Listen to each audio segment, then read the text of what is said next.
Good morning, everyone. My name is Conor Battigan, Chief Executive of Sandyford Business District. Sandyford Business District is the largest business district on the island of Ireland. We have four business parks: Central Park, South County, Sandyford and Stillorgan. There are 26,000 employees, 1,000 companies, 5,000 residents and thousands of daily visitors. The best way of describing it is a city within a city. It is a very diverse business district with numerous business clusters. We have 13 of the Fortune 500 companies. And over the last number of months and in the pipeline, we will see over 500,000 square foot of office space and over 200 million euro in investment in office space. This morning's webinar is about consumer and customer experience. It'll last approximately 40 minutes. And we will be taking questions throughout and deal with them at the end. First up, we are joined by Duncan Graham of Retail Excellence. Duncan, I would like to extend a warm welcome to you from Sandyford Business District. You are new in your role. 1 minute. Yeah, yes, I am indeed. Thanks, Conor. Yeah, yes, I am. I think this is about week 4 actually. So I know it all at this stage. Yeah, a tough 4 weeks, Duncan, by any standard. Duncan, the retail sector, it has experienced massive change over the last number of months. We could describe it as been, turned upside down or turned on its head. You're going to give us a sort of an overview of yourself, Retail Excellence, the impact or challenges there's been over the last number of months, and I suppose what you see or what the vision for retail is in the future. Yeah, absolutely. Let me know when you want me to crack on. Yeah, work away. Okay. We're all ears and keen to You're hear. all ears. Okay, all right, great stuff. Right, let's move to the first slide then. So, so guys, thank you very much. Good morning to everybody. Right, this first slide, let me just give you a little bit of background. That's me at the top there. Photograph taken very recently. And as you can tell by the accent, I am English. I was born in Nottingham. I'm sitting here today thinking to myself, I wish I wasn't a football supporter of Nottingham Forest who crashed badly out of the championship playoff opportunities last night. But that's said, we'll put that one to one side. It's retail you want to hear about rather than football today. I have spent 30 plus years in retail. And the companies that are beneath me in that slide are the 3 core retail businesses that I've worked for. I've worked for other organizations as well, but these are the 3 core.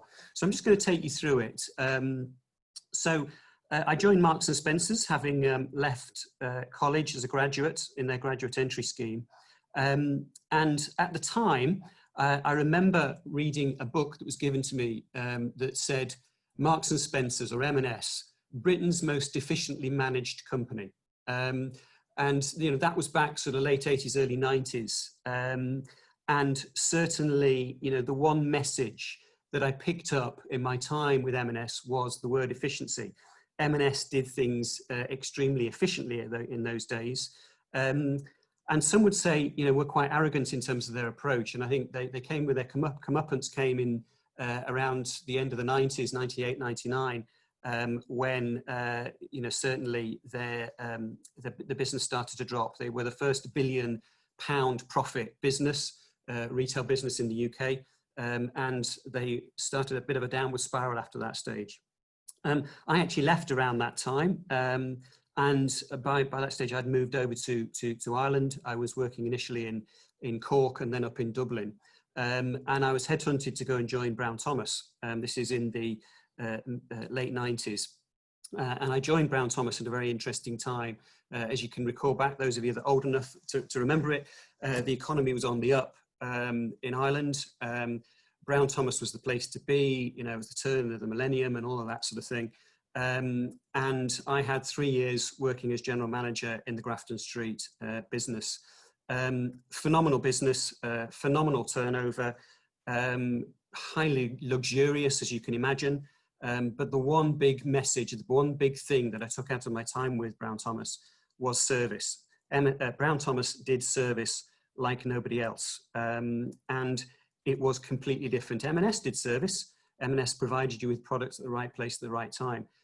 Brown Thomas did service in a completely different way, and were, very much in that luxurious sector. Fast forward, I left Brown Thomas in the mid-2000s, early 2000s, did a bit of work as a business coach actually for a period of time, and then ended up running an Irish clothing chain, as CEO of an Irish clothing chain for a period of time, running up to the recession. And like everything in the recession, the clothing business that I was part of faced some challenging times. The owners decided that time was, they'd had enough of it. They decided to close the business down, and I found myself unemployed, having made a load of people redundant. And I was unemployed for probably about 18 months, setting up my own business during that time, doing a bit of work with Enterprise Ireland and so on. And then around 2011, Specsavers came knocking on the door, looking for someone who could take their business in Ireland onto the next step. At the time, Specsavers had around 40% market share in the Irish optical market. They were a growing brand, competing with a lot of the independents that you'd be familiar with across the country. I was with Specsavers from 2011 through until February of this year. And the big thing, my job was primarily about relationships. Specsavers is a business that is sort of semi-franchise business. And I was working very closely with our business owners across the country and growing the brand. So I represented the brand, and the whole idea in terms of what I was doing was opening new stores, bringing on new business partners, and really making sure we were doing the right thing to drive the brand hard.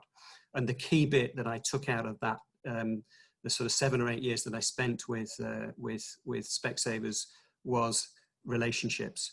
So those are the three sort of key themes: efficiency in retail, service in retail, and the relationships that you establish. And I guess that's the platform for my role in Retail Excellence, which is really around how do we build relationships with retailers and move retail onto the next step, particularly in these challenging times.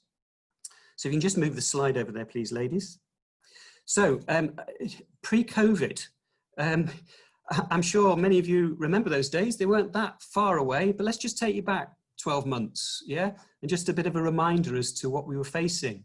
Brexit, yeah? Brexit was big news, wasn't it? And, we were all facing into, is it going to be a deal? Is it going to be a no deal? Is it going to be Theresa May? Is it going to be Boris Johnson? We had all of that. And it was the thing that was playing out across TV screens every evening throughout 2018 and 19. And quite frankly, we couldn't believe what our neighbours across the water were doing and how crazy it all was. And the reality is that, the UK did leave at the start of this year. And yet this whole thing of Brexit, it hasn't gone away, it's coming back. But of course, we now regard it as, relatively small in the comparison of what we're living through just at the moment. We've also got Mr. Trump. He's not gone away. He's still there, maybe a little bit lame at the moment. And all the indications are that he's not going to be the president in the next for the next round. But then again, who thought he was going to be the president after 2016? So, we've still got Mr. Trump. And we've also, in those days, at that time, we had the Chinese-US trade wars going on. Remember that? And, in retail terms, there's a little picture of Grafton Street down in the corner. In retail terms, we were on the up, weren't we? The economy was booming again. We were talking things up. We were wondering how our economy could be doing so well, and the UK was struggling. And, certainly in terms of retail, we were looking forward to the future, feeling, pretty good about life. And a lot of retailers were doing well, certainly in Ireland, not so much, as I say, across the UK. So if you just move on again. So 2020, wow. Whew, let's just take a breather here. 2020, I put there, generational moment in retailing. I was thinking about what slide to actually put up here and talk you through. And it almost feels like, this apocalyptic sort of event that's happened back in March time across all our lives, but, in particular across retailing. It has been just incredible. And, you know, we're living with it still. We're working our way through it. Every day brings up a new challenge. And from a retailing point of view, there's a few things that have emerged over the last 4 or 5 months, which are worth pointing out. You know, supermarket workers need a massive pat on the back, a bit like our HSE people, our nurses and our doctors. Supermarket workers have worked their way through this. They were essential. The supermarkets haven't shut. They've stayed there, and they provided an invaluable service. And many supermarkets have actually seen, you know, a big spike in their business because obviously the restaurants and everything were closed. So the supermarkets have benefited. But from a negative point of view, footfall down 50% across city centres. You know, we were seeing that. Obviously, the city centres were pretty much closed and on lockdown for three months. And you know, since we've emerged from lockdown, you know, people are not travelling into the cities. They're working from home. You know, office space is in effect shut in many cases, and footfall is significantly down. Queuing outside is the new normal. I wondered why I put the word new normal. Everybody's talking about new normal. And frankly, I think we should just ban the word actually, but you know, queuing outside, that's what we do. We're in this place where we're planning our trips to shops. We're spending time queuing outside, which is great if it was yesterday, but today with the rain coming down, it's not so much fun. How long will that last? How long will we put up with it? Remains to be seen. Perspex screens and face coverings. I'll tell you a little story. I was sitting there last week, happily contemplating my new role, thinking that things were, you know, beginning to get it under my belt, beginning to understand it. And then on Wednesday night, the government announced this compulsory wearing of face coverings in shops. And Thursday morning, the phone started to ring because of complete confusion. What does this actually mean? We still today don't have a full regulation from government on what exactly it does mean. But you know what? If it prevents a second surge and spikes in the coronavirus across the country, then, you know, we've said face coverings, they're welcome, but just, you know, let's be sensible about how we try and enforce this. So perspex screens, face coverings, they are here to stay, certainly for the foreseeable future. Unfortunately, some retailers have closed. You know, that's inevitable. We've had some very high profile closures over the last few months, the likes of Mothercare, Debenhams and so forth. And, you know, these guys, they're closed for good. They're not going to re-emerge. A lot of Irish retailers will, you know, have found it really, really tough. And there will be further store closures, I am sure, during the course of this year. Online business, so retailing via online, represented 19% of overall sales in February. So it had been going up significantly and was expected to climb. But by May, it was 33%. So a third of what we were doing by May was online. You know, and I guess, again, that's not going to go backwards. We're going to continue to see people shopping online. And of course, you know, retailing has become a transaction. It's not an experience. And I'm sure many of the ladies sitting out there and guys, let's not try to be too sexist about this, you know, we are in a situation where, you know, we enjoy shopping. We enjoy walking around the shops. We enjoyed walking into shops and browsing. We can't do that anymore. We're actually planning what we want to do. We're going into shops and it's becoming a transaction, not an experience. And again, you know, we've got that for the foreseeable future. People are willing to pay more. You know I live in Blackrock. I found myself cycling to Monkstown and into Stillorgan and places, you know, and it's noticeable that, you know, local shops, local greengrocers, local fish shops, you know, local businesses are benefiting somewhat from the fact that we're living at home, we're working from home, we want to get out, and the reality is you can't, you know, it's not like the coffee shop around the corner from your office, it's now the coffee shop around the corner from your house.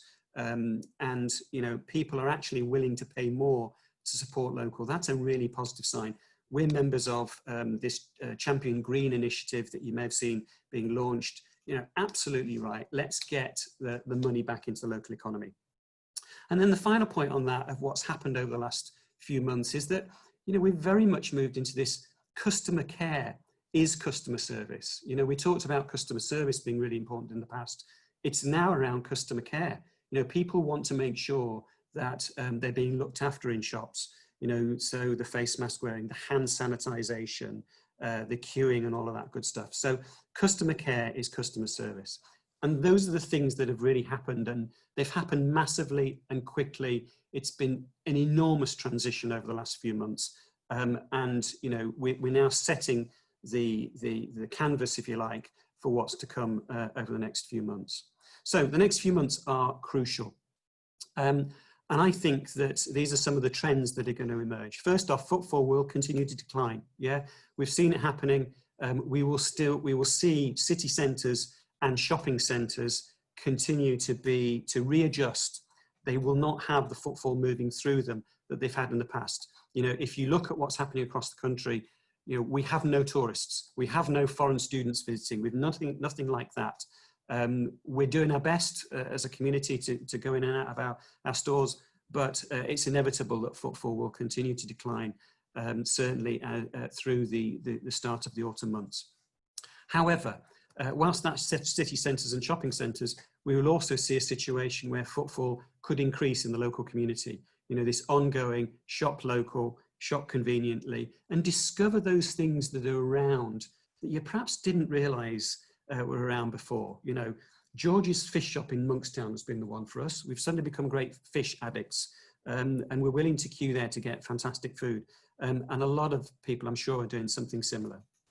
Home working makes us more connected with the local town, yeah? And we're probably discovering more about the likes of Sandyford and Stillorgan and Monkstown and Blackrock than we ever did before. So it is making us more connected with that great sense of community that's starting to emerge, yeah? Online, I said it before, 33% of all sales are online at the moment, but online sales will continue. Not only will online sales continue, but there'll be a move towards this sort of click and collect. So we will be doing a lot more planning. We will probably be going online, going to the website of our local stores or local fashion boutiques or whatever, reserving a product, clicking, spending our money on that or holding back on the money, going into that store and picking up those items. Yeah. So, online sales, click and collect, and bricks and mortar retailing, there'll be a complete mix, and that's going to continue on certainly between now and Christmas. And it will be, a massive Christmas for Amazon, I'm sure. If you go out in the streets at the moment and notice the increase in the number of delivery vans going around, that's only it's going to be literally, I suspect every other car coming up to Christmas or every other vehicle is going to be a delivery van for Amazon or DPD or whoever it is. And then, the other big thing that's going to emerge over the next 6 months or so is going to be that more space will become available in retail, I'm afraid. Shutters will be pulled down, and, we're going to end up with this battle with retailers going, I just simply can't afford to remain open. Whereas, landlords will still be demanding their money. Some local landlords, I am sure, and I know that we're able to communicate with, and that we're having what I would describe as a fair and reasonable conversation about what the future is. And we will share the pain and we will work through it. And that's absolutely what Retail Excellence, we're saying with our members, is that's what we want to happen. Unfortunately, there are some, let's call it faceless businesses out there we can't communicate effectively with, who are still looking for the money or are deferring their money for the period that's shut, but they're looking for it, they're looking for double now and things like that. So there will have to be a lot of work with landlords and that sector in terms of how we make sure that retailers stay alive during this next few months. Okay, let's move on again. So future trends. These are sort of some of the future trends that we've got in retailing. And, this is just taking a step back for a moment and looking at what's likely to be the case over the next, 4 or 5 years. And the obvious bit here is there's going to be a quantum leap in digitalization. We are always using our mobile phones these days. We're using our laptops. So, there's going to be this e-commerce explosion will continue, and we'll find new and novel ways of making that media work. Omni-channel is imperative. 73% of shoppers use multi-channels during their shopping journey.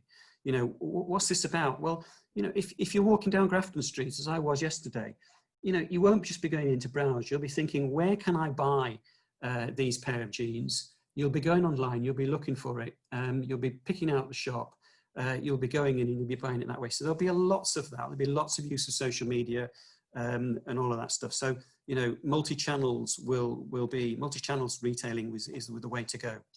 A note from the UK, only 9% of people want it to go back to where it was before. So we talk about those good old days, those pre-COVID days, and you know how fantastic it was. And I'm sure many of us are sitting there craving, going, oh, if it's only back 6 months ago.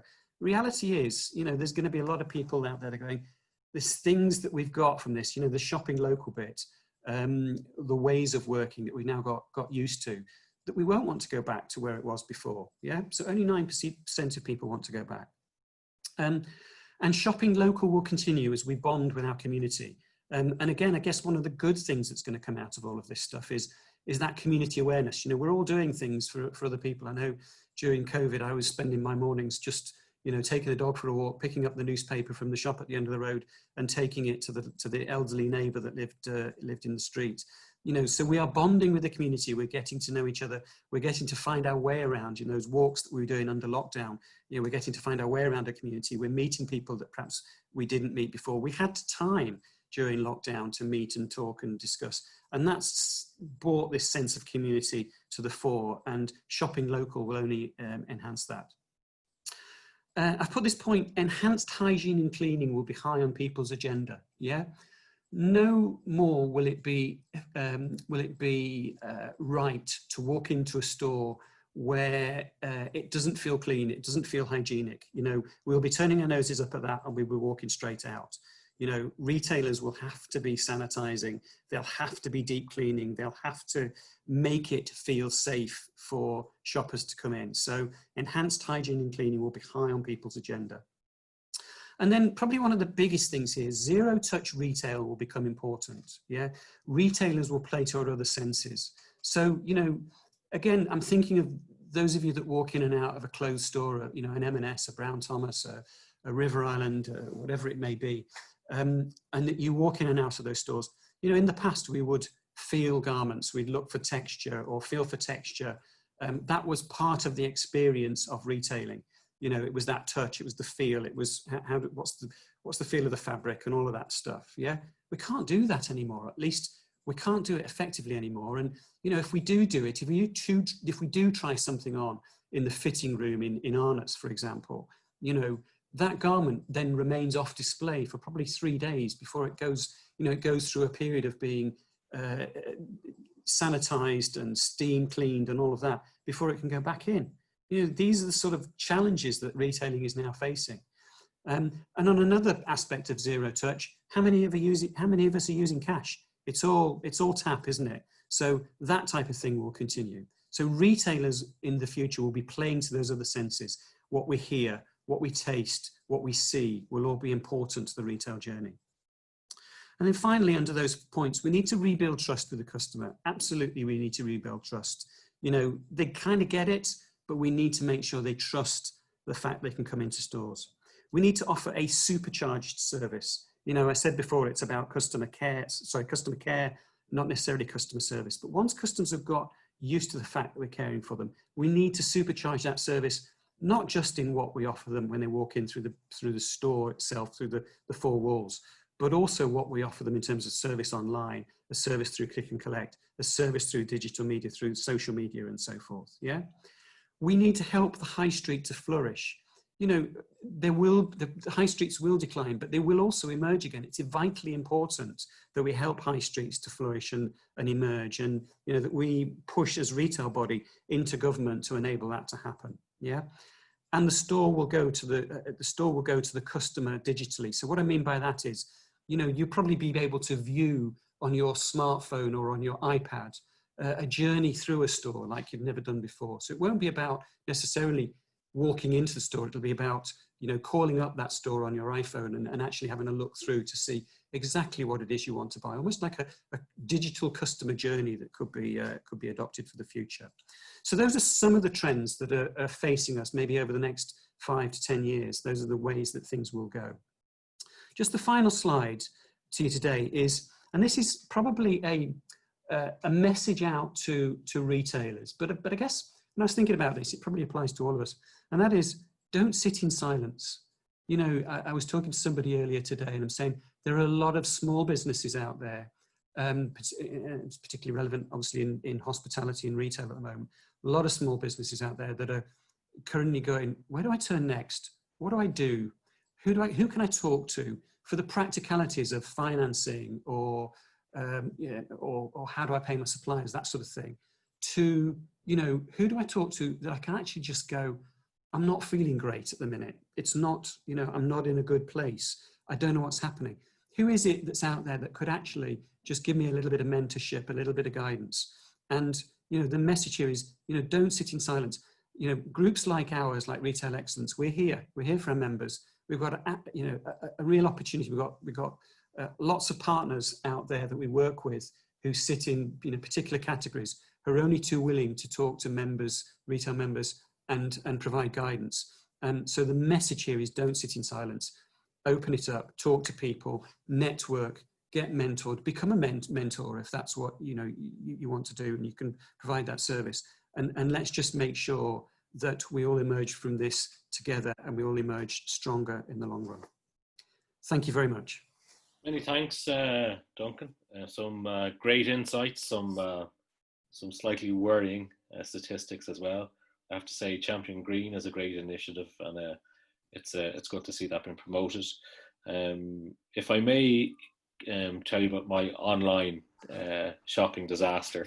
Over the years, I've like everyone else, I suppose, I've purchased items online, but I was forced to buy some clothing online probably 6 weeks ago because the shops weren't open, and I found a pair of shoes that I liked. The website said free returns. That was great. The shoes arrived. I bought the wrong size, and it would be a 50-kilometer round trip to return the shoes to the depot. So I will. I suppose I'll think twice about buying clothes online in the future. But look, that's my fault. I bought the wrong size shoes. But look, we all learn from our mistakes. But Duncan, you'll hang around. Sure, Conor, absolutely, not a problem. I'll take some questions at the end. Brilliant, perfect. Okay, that's great. Next up, we have a company who have a huge presence in Sandyford Business District. They are a significant employer and have been in Sandyford Business District for a number of years. We have Alan Moore, Managing Director of Spirit Motor Group. Alan Moore, you're very welcome this morning. Thank you for joining us. Thank you, Conor. Alan, Spirit Motor Group, I suppose if you go back to Duncan for a second, Duncan has sort of given us a sort of an overview of the retail sector and, you know, what we will see possibly in the future. But Spirit Motor Group have been living and breathing the pandemic over the last number of months, and you've had to meet these challenges head on, you know, develop new strategies while, you know, maintaining your excellent customer service levels.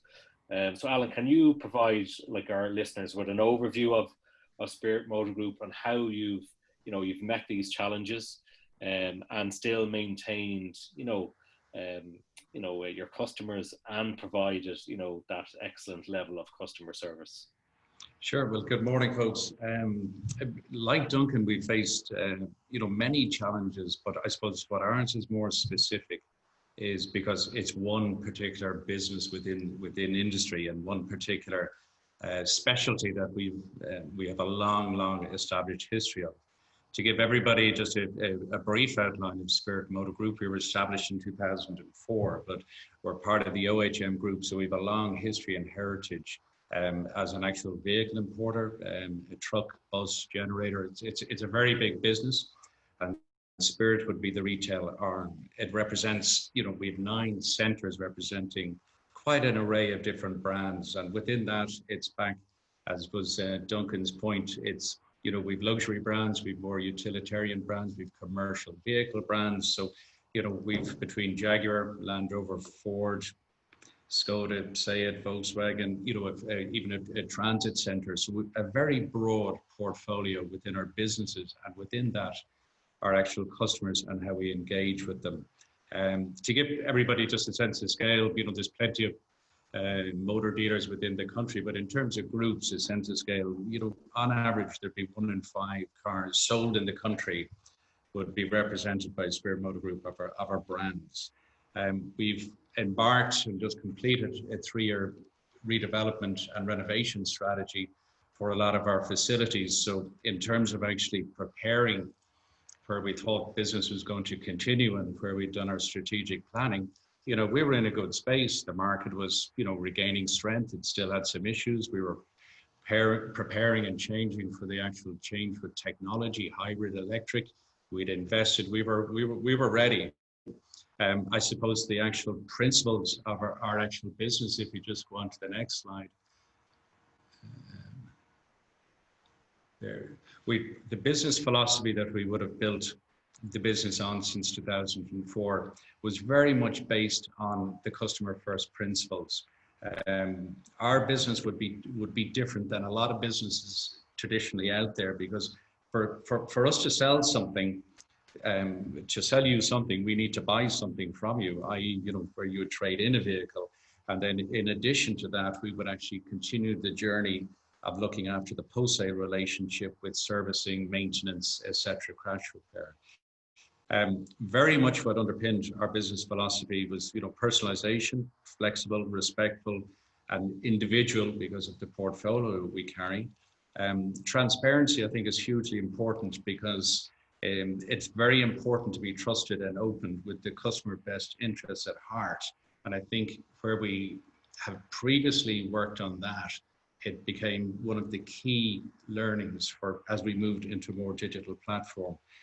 Dependable, doing things the way we would say we would do it, again, was the consistency. And while you can actually deal with issues that arise, and we would set a high bar, we sometimes make mistakes, but we try and review and learn from that. And that dependability, you do lose some of that link when you go onto the digital platform. And that was one of the aspects we'll speak about a little later.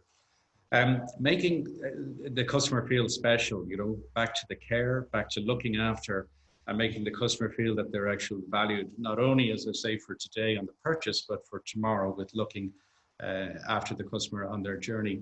That is a differentiator towards some of the other businesses that are out there within the market. I suppose in this particular slide, it just alerts that this is one of the measures that we would have actually taken to make an individual, personal, that tangible, emotive experience. And the nice thing about if somebody's looking, to purchase a vehicle, most people do enjoy coming and, touching the object, test driving it, even looking at it in the showroom, to drive it, the new car smell, the changes in technology. It's a very emotive experience. And one of the challenges that we actually faced was, if we look at our customer journey, the learnings that we actually have embedded and we've worked with here on the touch points, how the challenge is, how do we actually reinvent that? How do we replace what has become the bedrock of one of the customer experiences and replace it with something that's a little bit more sanitized without that personal touch? Planning, the key piece we learned in all of this was we have always, as a business, we've had time to plan. We could schedule as a group, to deal with that level of handovers. We would, on average, 6,500 vehicles we would sell per year. So that's a lot of planning, a lot of moving parts, but we would have time to plan and to schedule that. And yet still, obviously, the key was to make it an individual as possible in terms of the handover piece. The challenge, I suppose, we really took out of all of this was we hit the disruption in terms of the COVID landscape, was how do we actually invert our whole process? How do we manage to move the touch points, the experience, the richness, the texture of that back into a more sanitized part of the actual journey? Originally, I suppose, within our industry, most people would be familiar with a lot of research is done. If somebody wishes to look for a vehicle, they'll go online, perhaps select a few, and they narrow their choice. They use the internet was very much, and the websites, a source for data gathering, for analysis of what your preferences might be, and maybe drawing up a short list to then go. But You know, you probably would have engaged within the first 35% of your buying process. You would have engaged by actually visiting a dealership. The challenge now that we have is actually to invert that totally, as I say, and actually bring it back that in many cases, the only time you'll actually get to see the vehicle is where it's actually we delivered to your door, or you come in literally at the end to actually collect the car or test drive and collect it, which could be the last 20% within the whole journey. Just on the next slide, just to give it an idea, that's going back to, again, the actual maintaining and nurturing of customer relationships on a private and a corporate level. You know, we would have actually spent many years, we would have reviewed the actual data. How do we remain relevant? So when customers picked up their actual vehicle, we would have put a lot of effort into communications that are not necessarily sales focused, that would have been actually lifestyle, they would have been activity based focuses. And then on the corporate side, we would, you know, we have a dedicated corporate fleet manager, David Ford. He would have looked after long-term client relationships on the business side. So a lot of those are about long-term touch points that would come to fruition, maybe this year or maybe next year, but we would always have had, I suppose, a very relevant, a lot of sites would have actually had on-site events. We would have invited a lot of people, and there's been many events, and hopefully a number of our listeners here today have actually been to them. We would have hosted various things from garden shows to sports shows to customer information evenings, and promoted the idea of actually bringing people outside of the sales process to our sites.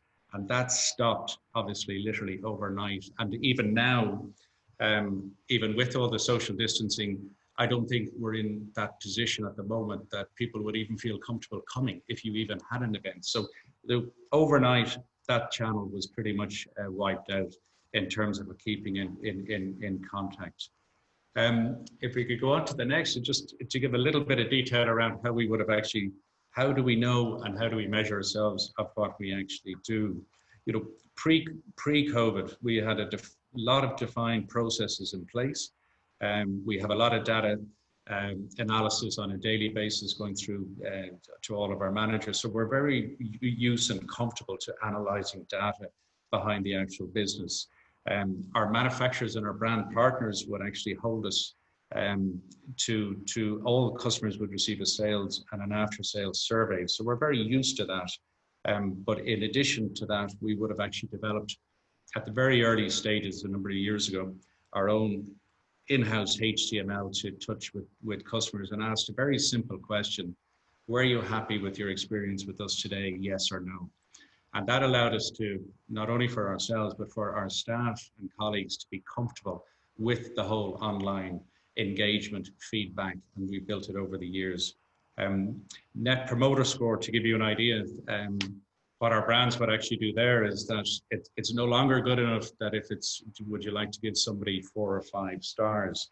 But they would like the Net Promoter Score is worked on the basis of how many people are your advocates, your positive advocates, and then who are your detractors, who are the people that weren't happy with your experience, and then they actually minus those off the advocates to give you the net score. So a lot of detailed analysis, and I suppose we've had a history of working with that to understand what our customers expect of us and how we can actually, you know, where we do drop the ball, how we can actually improve, or what process or elements that need to be dealt with.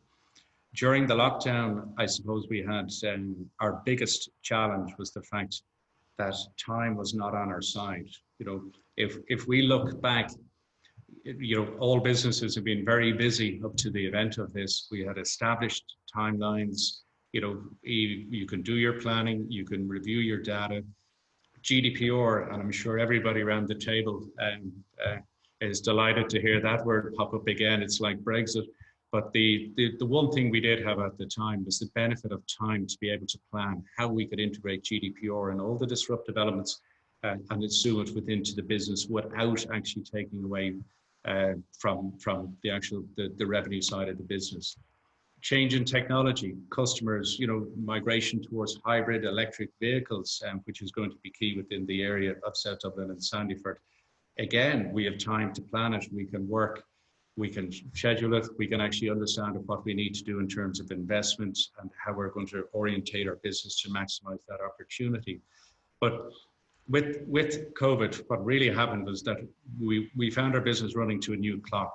You know, there was certainly, we had government and health guidelines of what to do, or more, it's the case of what not to do, but there was no actual playbook to help us, you know, in terms of understanding as a business what we needed to do to prepare to reopen. We knew when we were closed and are providing emergency support for, you know, the Garda and hospital and breakdowns and some of the crash and service centres, our business was effectively shuttered. So in preparation for reopening and trying to keep things going while we were actually closed, I suppose the key bit was we needed to make sure that our online presence, which was critically important, provided a very simple customer interaction. And the key piece out of that it was, we could actually develop it further from being a library and a research tool to ensure that it provided an end-to-end solution. And there's one thing actually, you know, putting it up, that great, we have a new website and we have the e-commerce feed and we can do a finance application and we can make it very simple in terms of your customer engagement. But the key piece, I think, of our learning from it was that we needed to ensure that the same trust and transparency that we'd actually would have enjoyed, analyzed, and sort of worked on by having the tangible experience, we could move that over onto the actual, to the online presence. And believe me, folks, it might sound simple, but it actually proved to be quite a challenge that we wanted to make sure that we could replicate as best we can what our offer was by actually providing the online presence. People working from home, Duncan touched on some of the challenges that they'd actually faced on the retail side, but we had to reorientate obviously our people. Some of the challenges we had with working from home is that we would have had teams that are used to working together, are now in an individual setting.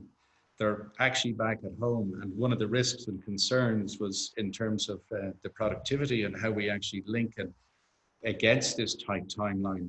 But actually the big learning that we found was that actually turned out to be one of the benefits, because the very people that were actually working on enriching and the content and the emotive element and the trust and the communication on the actual website platforms were doing it from the very environment that we were trying to, if you think about it, we've been trying for years to reach out to people that would be actually sitting at home, going online, researching our vehicles and trying to engage and purchase products from us. So having the people out of the actual business in their actual homes, dealing with where we wanted to reorientate it, turned out that was certainly a learning that we saw it more of an advantage as opposed to initially a risk.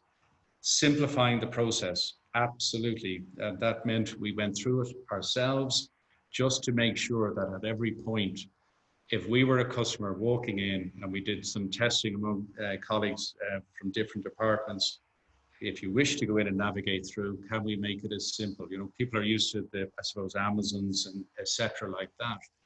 And I think that's more commodity based in a smaller environment to where we had this tactile piece within the actual car. So that was certainly something that we needed to work through. Just on the next slide, just to give you an idea of the new ways of buying online, the key message we needed to promote was that while people may be used to buying, Conor mentioned shoes and Duncan on jeans or whatever, as you can see from my photograph, pizza was really the only experience that I would have had with online purchasing to any degree. But the key piece we needed to get was to make customers aware that you can buy online, that it is not just limited to, you know, smaller discretionary spend in terms of food or commodities, that a vehicle is something that could be bought online. Our digital showroom was created, we invested in since 2009. We had a large scale investment in our website and e-commerce upgrades. It was very much built on the premise of the user-friendly, but in a way that we needed to be real and manage customer expectations from what the site could offer. We needed to really review how the system would actually work. It offers remote, service to customer, reservation of a vehicle, online deposits, apply for finance, all of the things that would be carried out within the business. But in terms of the personal aspect of it as well, as we had chat functions, and I suppose one of the issues the benefits that we had from the previous data we would have actually built up and reviewed as a company is we knew the peak periods when people previously were actually looking on site or browsing, be it more in a library format or research. So we could actually ensure that rather than just using some of the online call center facilities, which are necessary at various times, but our big thing is if we can actually back then and continue to profile the traffic and understand what are the key peak periods and times, we can actually then have the actual particular salesperson in that particular site engage with the consumer as opposed to the hubbing it through a call center, a third party. Again, it goes back to the fact of building trust. It creates that sort of rapport, be it at a distance, whereby the consumer then knows that if the follow is going to be, I'm going to re-engage and meet Alan at some various point in the journey, I've already started building that at the very beginning as opposed to somewhere further down the line. So a lot of, I suppose the benefit was just to keep our online presence, to keep it absolutely up to date. It was also an extremely good source for all of our brands, we could just put everything under the umbrella website in terms of any updates in terms of government reopening and in terms of where we needed to provide assistance for breakdowns. A couple of just brief stats just to be aware, our website traffic in June has increased by 365% year on year. We took over 28,000 visits to our website in June this year. And the key, I suppose, from that is we would see this as an accelerated channel of growth. Now that we're back open and people have come back to the showrooms, it is still going to be very relevant as we go forward. If we just I suppose to move to wrap up on the next slide, we, in terms of our actual communicating with our customers, I suppose, investment within the website and e-commerce was an ideal platform. Just showing at the moment one of the re-engagement. This was some of the videos we did to give customers, but also staff and colleagues to make sure that they all understood what to expect when they came back into the showroom. Everybody's seen the queuing outside stores, but to show people that remove the fear, remove some of the questions, and actually to reinforce the fact that we do genuinely care, and these are the measures that we actually work when we're actually at touch points with your service and with your vehicle. What will it look like when you arrive? To give a level of comfort for the people that have actually been at home or indeed sort of cocooning. I think the complexity of our business, we would service over 34,000 vehicles. We've over 50,000 jobs a year going through our workshops. So to simplify that complex process, to make it very easy to engage with us, reinforce the trust and the consistency. And I suppose the one other learning we've taken from it is we have spent years refining our business, improving our efficiencies, everything, looking to negate those gaps, improve our efficiencies. And yet through COVID, we found a situation where we actually have to build in an inefficiency within our process. And how do we manage that? And in terms of the customer communication and expectation on the back of it. And that's really just, I hope that's sort of been insightful just to give a flavor of the sort of challenges as one small business within the overall industry of the country, but just to see how it actually, how we've reacted with the different timings, with the different time clock and the challenges from an internal and a consumer point of view. Thank you. Many thanks, Alan. Great to see the video of the measures that you've put in place. One of the, I suppose, the statistics that has jumped out at me is you mentioned the data collection for the consumer or the potential purchaser that they originally did 35% would have been sort of online searches. And then, obviously the balance 65% is, it's towards the end of the purchase. But you're now saying that, it's 20% now is more end of purchase. So like it's been flipped on its head, in a matter of months. It has, Connor. Now, that was through the lockdown and the reopening period. That will rebalance, but I suppose as that comes back, because people still do enjoy coming in to see the showrooms and the cars, and that is a significant point, and it's a very safe environment. All the cars are sanitized, even after they're locked. Somebody looks at one, they get re-sanitized before the next customer. So, that will still be hugely, but what the point is that, that bar is not going to go back as far as it was. I would see it as a parallel opportunity, that the actual strong retail presence online is a parallel opportunity to dealing with the volumes within the actual dealership.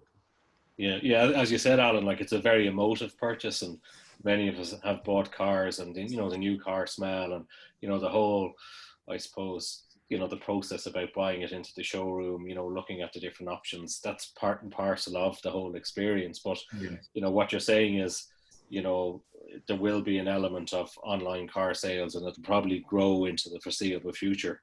Absolutely. Yeah, absolutely. And it I think and it's not only within the car business, the industry.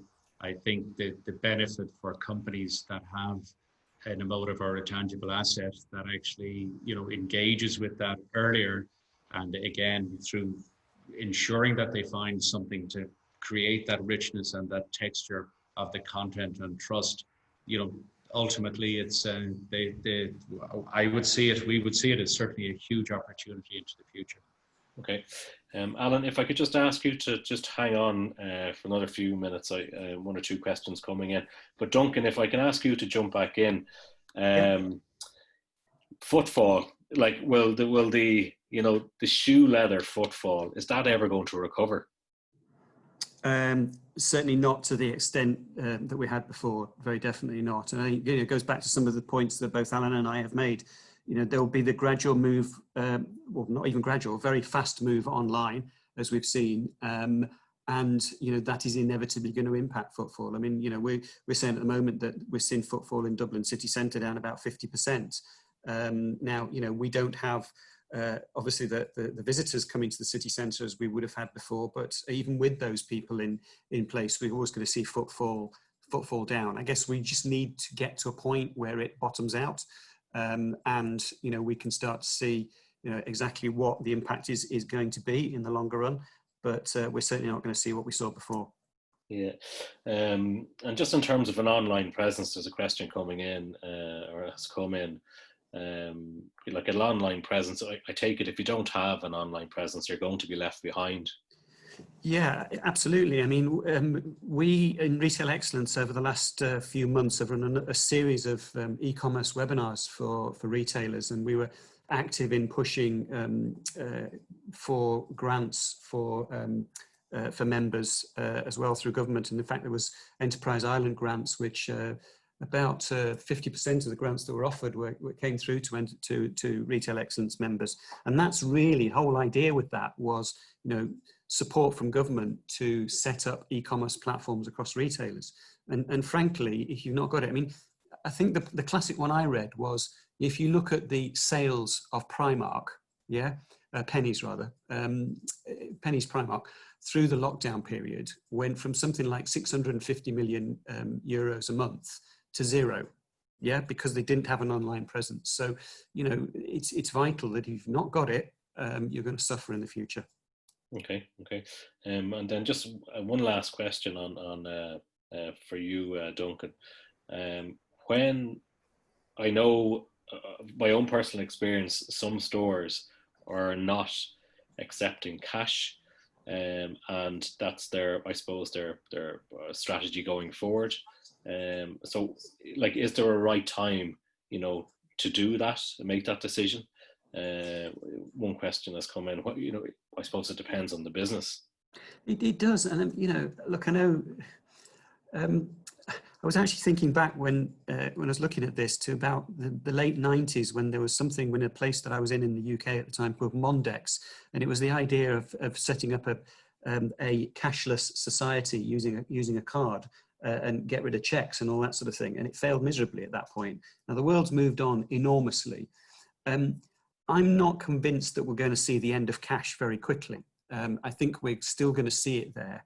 And it will still be used to certain things, you know, and I think people will still access it. But there's no doubt that, you know, there's been a significant decline, and that, you know, what is available on your smartphone or on the card that you carry in your wallet is far more attractive to people now. So I'm not sure we're going to see it end completely, but it'll be certainly, you know, far less used than we've seen it in the past. Okay, thanks, Duncan. Alan, if I can just bring you back in, just a question. Does the consumer or the customer have the same rights when buying a car online, you know, as to, you know, buying a car in your showroom? The way the consumer rights would be, the way we actually operate is that you reserve the car with a deposit online, and then at that point we would engage and complete the transaction, so that would actually afford the consumer the full rights. Other sites, other or brands or dealerships or whatever have a different way of actually concluding it, which is a bit of a grey area. But from our point of view, what happens is you reserve the vehicle online, you engage then with our people, and we will actually do all the contracts based out of the actual company. So you are protected fully with all the rights that would be afforded to you. Yes. Okay, well, that's some peace of mind. That's great to know, Alan. I'm just conscious of time. We've run slightly over. So I would just like to take this opportunity to thank Duncan Graham, Managing Director, Retail Excellence, and also Alan Moore, Managing Director, Spirit Motor Group. Thank you both for your contribution this morning. The presentation or webinar is available on our website, sandyford.ie, as with other webinars that we've held previously.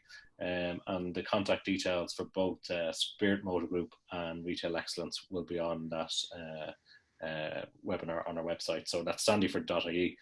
So thank you both again, Duncan Graham and Alan Moore, and thank you to those who've tuned in, and stay safe, and we'll talk to you soon. Thank you.